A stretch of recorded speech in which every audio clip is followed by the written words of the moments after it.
10 dias de tempestade perfeita no Brasil.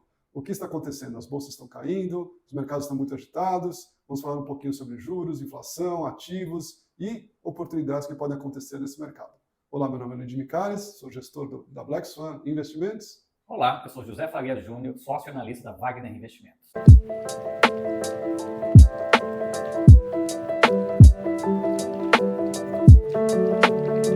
Júnior, esse mercado está muito difícil para os investidores. O que tem acontecido aí na parte, foi a parte fiscal? Então, realmente o mercado piorou bastante e acho que a gente tem que pensar em dividir em dois aspectos essa piora, né? Boa parte, sem dúvida alguma, é uma onda de pessimismo no exterior, Luiz, porque o juro da Treasury de 10 anos estava em torno de 4,20, 4,30, hoje praticamente, né, hoje é de 19 de abril, praticamente 4,70, né, quase que encostou lá, uma alta de 50 pontos, 40 pontos. E isso realmente puxou o dólar para cima, inclusive contra algumas moedas que estavam tendo uma performance melhor, como Colômbia, México, basicamente depois daquela tal inflação CPI, né, que veio acima do previsto, e o mercado entendeu que aquela inflação mais alta deveria forçar o Fed a cortar o juro mais para frente, criou um certo ceticismo com relação ao corte desse ano. Adiar o corte de juros. Adiar o corte de juros. Vamos dar uma olhadinha Vamos ali? dar uma olhada aqui como está a curva americana de aposta de corte. Então, a gente tem uma aposta aqui para junho de um corte de somente um percentual de chance de cortes menos de 20%. Menos de 20%. E o mercado está precificando um corte só para novembro.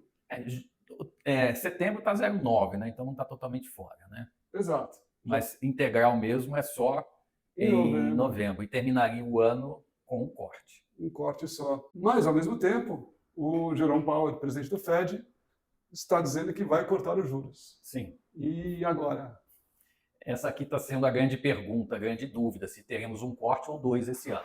Aparentemente, 3 cortes. O mercado desistiu dessa tese, em que pese o Citigroup, por exemplo, insistir em 5 cortes. Mas aí seria uma outra história. Uma outra história, deve estar com um cenário aí bastante diferente, de uma recessão, alguma coisa do gênero, ou um receio disso. Mas 5 cortes, ele reiterou isso essa semana. Então, assim, não é uma unanimidade. O que me parece que, como o CPI veio muito ruim, o mercado resolveu, e o payroll também veio forte antes, o CPI ruim, o mercado rasgou tudo, estopou a posição, quer dizer, estava numa determinada linha, não, essa linha não vai funcionar, e abandonou subitamente as apostas. Então, esperaremos os próximos números que vão sair no mês de maio para ver o quanto pode voltar a expectativa aí de 2 cortes por ano. Parece que 3 vai ser muito difícil, sem dúvida, mas o mercado mal está colocando aí 1,5 corte, quer dizer, seria só um corte para o ano, que também talvez seja pouco. Então, o que acontece? Começa o ano com 7 cortes de crença de corte. Agora, Então, a diferença é incrível, uma diferença incrível. E aí, vindo para o Brasil, a gente tem mais ou menos o mesmo cenário. A gente já tinha falado lá atrás que a gente achava um pouco difícil ter muitos cortes nos Estados Unidos, Sim. Porque, obviamente, né, as bolsas estavam na máxima. A inflação resiliente. O PIB subindo muito, em torno de 3%, tanto ano passado quanto esse ano. Exato. O desemprego na mínima. Perfeito, né? Quase que, né, em pleno emprego nos Estados Unidos, porque cortar juros não tinha tantos motivos, a não ser os motivos talvez mais políticos. Né? E aí a gente já estava um pouquinho preocupado com o Banco Central brasileiro, que estava já, né, a gente vê que o Banco Central a gente tem um mandato a cada 4 anos e vai ser trocado no final do ano. Então, assim, por que o presidente do Banco Central, que vai sair esse ano, iria cortar mais forte os juros, né? Seria talvez um contrassenso, né, nesse sentido. A inflação estava muito baixa no Brasil, subiu nesses últimos em 4 períodos, né, em quatro dados de inflação, apareceram uma inflação mais alta, e depois a gente vê esses últimos 2 dados muito bons. Então, assim, o mercado podia esperar um pouco mais de corte, mas aí sobe o dólar, entre uma tempestade perfeita, começando lá pelos Estados Unidos e vindo aqui para o Brasil, com o Haddad já falando que o fiscal não vai ser cumprido talvez esse ano, talvez não, com certeza. E aí você pode comentar um pouquinho disso para a gente, Júnior? Sim. Então, o externo, você tem um Banco Central americano mais duro, então isso faz o dólar subir, faz a taxa de juros americana subir. Obviamente, um país emergente, principalmente, que é o nosso caso, vai sofrer. Aí, como o Luiz estava dizendo, teve toda essa questão do fiscal. E é interessante notar que no relatório Focus, e isso vai ser muito importante observar nos próximos 15 dias, 30 dias, a mudança. O mercado já vinha há meses esperando o quê? Menos 0,6 para déficit o ano que vem. Bom, aí vocês podem perguntar, se o mercado já colocava na conta um déficit de 0,6%, qual o susto, então, do governo dizer que vai ser zero, já que zero é muito melhor do que menos 0,6? É a mensagem. Porque você tinha uma mensagem que falava assim, olha, o ano que vem vamos fazer meio de superávit. Por mais que os analistas não acreditassem e faziam a conta dizendo que era menos 0,6, você está passando uma mensagem de esforço. Se você, com um ano e meio antes de encerrar o ano, você abandona essa ideia de fazer esforço, então qual a mensagem que você passa para o país? Que você não está tão preocupado com o fiscal. Hoje a lei fiscal não é mais uma PEC, não é mais uma maioria constitucional, é uma maioria simples, não tem punições pelo seu não cumprimento, e o governo está insistindo na tese, principalmente do ajuste através de aumento de carga tributária, aumento de imposto, tirando do setor privado, colocando no setor público, porque o gasto está crescendo assustadoramente. E a produtividade do setor público versus o setor privado ele é menor. Em que pese um gasto maior do setor público no início dá um impacto positivo no PIB, como a gente até está vendo isso, no médio e longo prazo é muito pior esse tipo de deixar o setor público mais forte que o setor privado. E no caso da inflação, particularmente eu já vinha mais pessimista, continua aí um pouco mais pessimista, ainda mais com o dólar pulando de 4,95 para 5,15, 5,20, talvez ele se acomode no patamar mais baixo, 5,10 a 5,30, deve ser o novo range do dólar, repetindo o range que a gente viveu, sabe quando, Luiz? De julho 22 a março 23. Então vai viver um pouco aquilo, 5,10 para de cair, 5,30 para de subir, um dólar aí de 5,15, 5,20, que já é 4% além do Copom. Então tem o impacto do dólar na inflação e a Petrobras vai fazer o quê? Mais de 20% de defasagem no combustível, 10% de alta na gasolina, 0,4% na inflação. E a gente junta, né, o dólar alto, a possibilidade de um aumento de preço de petróleo, o que você, sendo presidente do Banco Central, faria? Né? Você olha e fala assim, puxa, acho que eu não vou mais descer tanto os juros, Exato. Pois eu posso, qual que é o risco? Né? Se cair muito os juros, o risco é do dólar subir mais ainda e voltar, sair desse range para um outro range, que é o que ele tem andado desde 2020, que é de 5 para 6. E aí sim seria um range muito mais inflacionário. Muito. Né? Então a gente vai dar uma olhadinha aqui na expectativa do mercado, que na nossa opinião exagerou, está precificando só um corte de juros, agora para maio, dia 9 de maio, né? E mais nenhum corte depois disso. Tendo uma taxa terminal de mais ou menos 10,5% de juros. Né? Sempre lembrando que aqui a gente não está olhando para a taxa Selic. É a taxa efetiva. Né? Essa é a taxa efetiva que o investidor recebe quando ele aplica. Corta 25 e para. Corta 25 e para. Corta 25 e para, Júnior, eu acho um pouquinho exagerada, porque, imagina só, não fica perto dos 10%, acaba ficando não tão benéfico para a economia e não está aproveitando desse cenário também de inflação um pouquinho mais baixa. O que você acha? Olha, Luigi, na minha opinião, assim, a chance do Banco Central parar de cortar em maio é muito grande. Mas eu acho que poderia ser um corte de 50 pela comunicação anterior. No BC anterior do Ilan, quando o BC acabou reduzindo menos do que ele prometeu, teve algum tipo de estresse que ele comunicou e acabou não fazendo. Então pode ser que ele acabe cortando 50. E tem muita gente que fala, ele vai cortar 50 e dar um 25 para zerar. Então 50 com 25, fechando em 10, hoje é um cenário otimista. Eu acho que ele dá a chance de dar mais um corte de 50 e parar é bastante razoável. E eu acho que também vem essa fala, que talvez o mercado tenha assustado, como um recado político, mais do que talvez uma ação efetiva, né? No sentido de falar assim, olha, não pode descuidar tanto do fiscal, porque o juro já está o dólar já está ficando muito alto, né? Lá fora também já não está uma situação tão propícia para cortar juros, então a gente teria, né, essa fala do Banco Central dizendo, olha, cuidado com o fiscal, que isso que é importante. Mas como fato, talvez não seja tão, não é para se pegar tão ao pé da letra. Mas a questão é, o que está dando de errado na política econômica? Porque se imaginava um corte de juros lá para junho, do Fed, e o BC aqui poderia continuar cortando os juros. E o Fed não corta, vai cortar para setembro, você aumenta o gasto público, tem o que a gente chama de parafiscal, né, que são BNDES, fazendo aumento de empréstimos.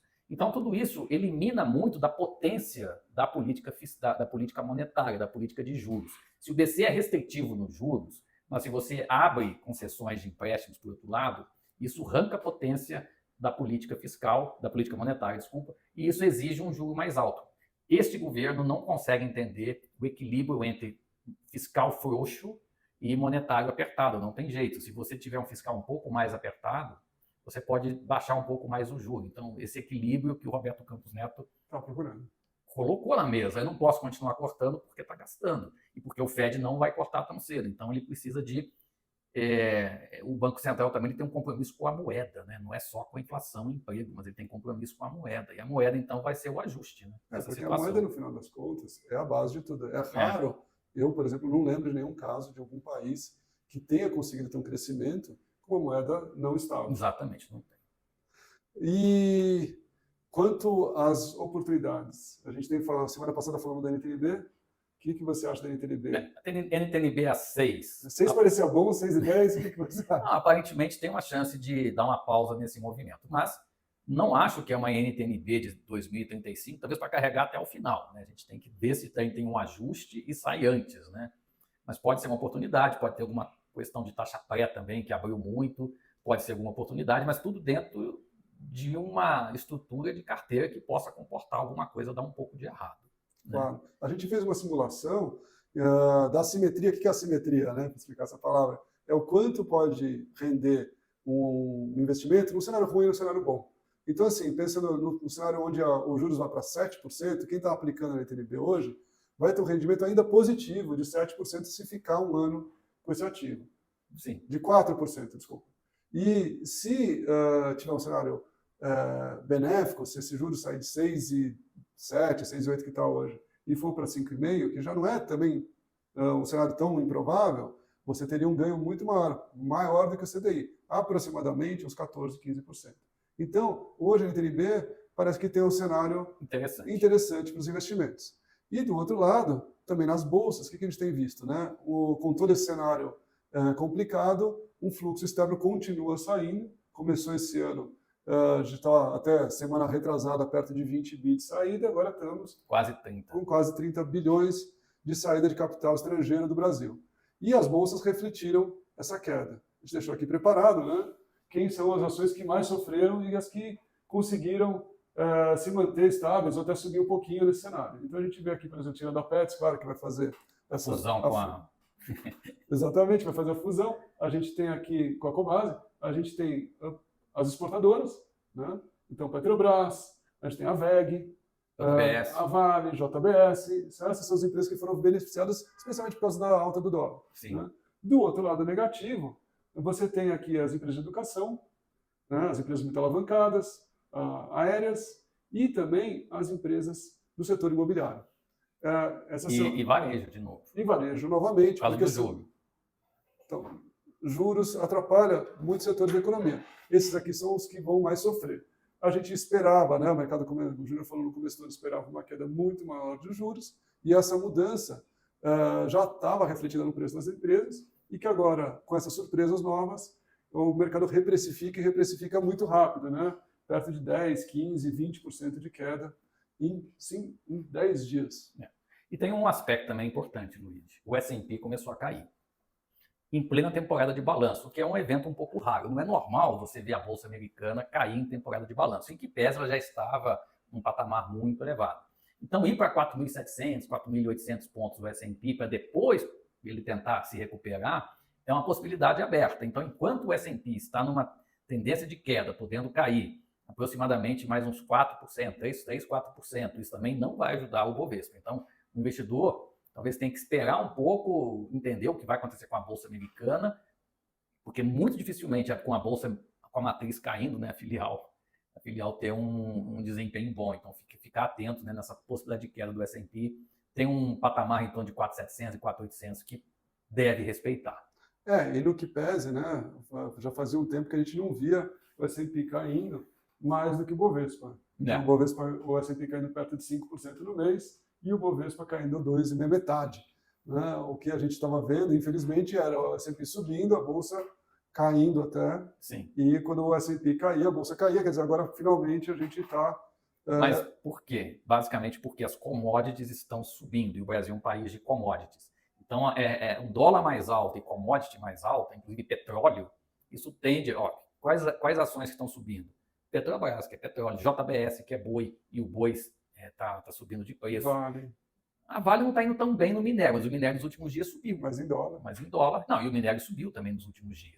Então, o que acontece? Tentar observar quais commodities estão tendo um bom desempenho, o dólar está subindo, essas companhias tendem a performar melhor, mas então não é toda a bolsa. No momento de crise, geralmente as exportadoras são as mais beneficiadas, e é o que a gente está vendo. E mercado interno, com o juro Selic, o juro de longo prazo mais alto, que é mercado interno, então piora. Então, essa rotação de mercado interno para exportação, ela ocorre nesse tipo de cenários. Quando acalmar um pouco mais o S&P, tudo talvez possa ter o inverso. Mas, por enquanto, a gente está num cenário mais defensivo, né? Perfeito, um cenário bem defensivo. E então, resumindo um pouco o cenário, né? Os juros muito diferente do que começou o ano, tanto nos Estados Unidos quanto no Brasil. Você tem o fiscal também, que tem discursos muito diferentes no começo do ano. E agora a gente tem também uma guerra, né? Que pode a situação se agravar mais, nós não somos especialistas, mas isso tem que ficar na mente do investidor. Porque caso o Irã agora resolva retalhar Israel, a Israel agora vai retalhar o Irã, isso pode nunca acabar. E isso gera um processo de aversão a risco, gera, por exemplo, o petróleo ficar um pouco mais caro, inclusive. Então, o que vai acontecer? Isso aí não dá para a gente saber. Mas, neste momento, né, tomar cuidado com essa situação geopolítica que está se arrastando aí há 6 meses, e no momento que o Irã entra na situação, isso pode se agravar. Por enquanto, felizmente, não. Mas isso aí precisa estar no radar. Né? Mas é interessante também notar que, apesar do ataque de ontem à noite, as bolsas não caíram muito. O Brasil está subindo, a S&P até amanheceu subindo, agora está caindo 0,5%. Então, talvez um pedaço, pelo menos algum tipo de conflito, já esteja no preço. É um conflito meio assim, olha, vou te responder, mas com drone, nada muito sério, e tipo, o Irã não vai responder, parou por aí. Então, isso aí já estava meio no preço, mas se continuar, não está. Né? Exatamente. Isso aí tem que estar atento a esse detalhe. E por isso, por hoje é isso. Agradecemos e até semana que vem. Até semana que vem, uma boa semana, um abraço. Fechou? Fechou.